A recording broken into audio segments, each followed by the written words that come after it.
আমরা এখন সাসারামের তারাচণ্ডী মন্দিরের মধ্যে।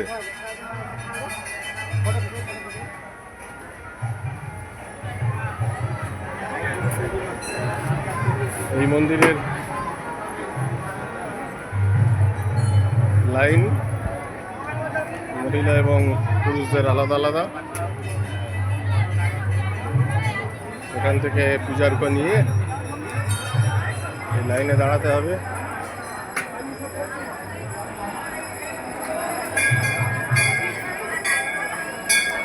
আজ রবিবার, ভিড় আছে মন্দিরে। সকালের দিকে আরও ভিড় ছিল, এখন 11টা বেজে যাওয়ায় একটু কমেছে ভিড়, তাও ঘন্টাখানেক লাইন দিতে হচ্ছে।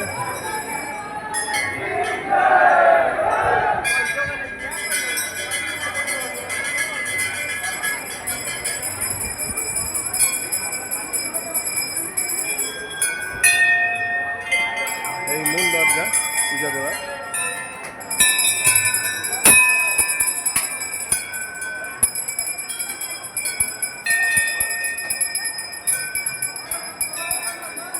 তারাচণ্ডী মন্দির, সাসারাম।